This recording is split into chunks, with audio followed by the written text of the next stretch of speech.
پشتو کی ایک کہاوت ہے کہ ایک دن مینڈکوں کا ایک گروپ کہیں جا رہا تھا تو ان میں سے ایک مینڈک مٹی کے ایک ڈھیلے پہ پھدک کر چڑھ گیا اور دور دیکھتے ہوئے دوسرے مینڈکوں کو کہنے لگا کہ مجھے کشمیر نظر آ رہا ہے۔ شرجیل میمن وزیر اطلاع سندھ کی بھی کچھ ایسی ہی مثال ہے۔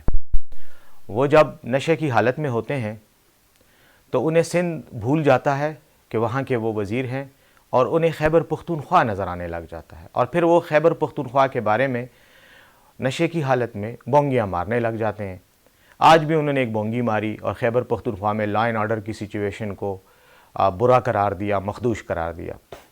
شرجیل میمن صاحب، جب آپ نشے کی حالت میں نہ ہو تو کراچی پہ ذرا ایک نظر دوڑائیں۔ کراچی میں جرائم کی صورتحال، بھتہ خوری، اسٹریٹ کرائم، مگنگ کی وارداتوں پہ ذرا نظر ڈالیں۔ پولیس حکام سے کہیں آپ کو ایک دن کی رپورٹ دیں۔ آپ کے کراچی میں ایک دن جتنے جرائم ہوتے ہیں اتنے شاید پورے پاکستان میں نہیں ہوتے۔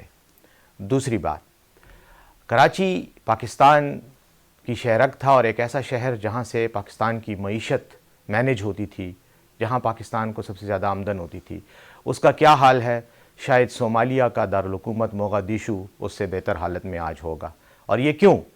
یہ اس لیے کہ آپ جیسے نااہل لوگوں کی حکومت ہے جو رات کو تو چھوڑیں دن کو بھی نشے کی حالت میں اول فول بونگتے جاتے ہیں۔ کچے کا علاقہ شاید آپ بھول گئے ہیں۔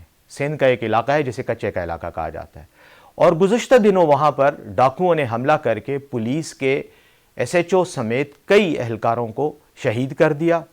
آپ کے وزیر اعلیٰ صاحب کو وہاں جانے کی بھی ہمت نہ ہوئی، صرف دور سے بیٹھ کر کاغذوں میں ایک پولیس اسٹیشن کا افتتاح کر گئے اور واپس کراچی چلے گئے۔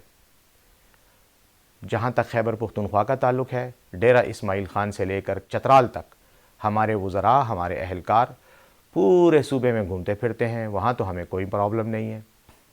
آپ کو میں دعوت دیتا ہوں، آپ اپنی بوتل کراچی میں چھوڑ کر پشاور آئیں، ہم آپ کو بغیر پولیس اسکارٹ کے پورا صوبہ گھمائیں گے، لیکن شرط یہ ہے کہ بوتل کراچی میں ہو۔ اس کے ساتھ ساتھ آپ اپنے صوبے پہ توجہ دیں، اپنی ذمہ داریاں پوری کریں، اور سندھ کے لوگوں کی جو بدترین حالت ہے اس پر خدا کا خوف بھی کریں۔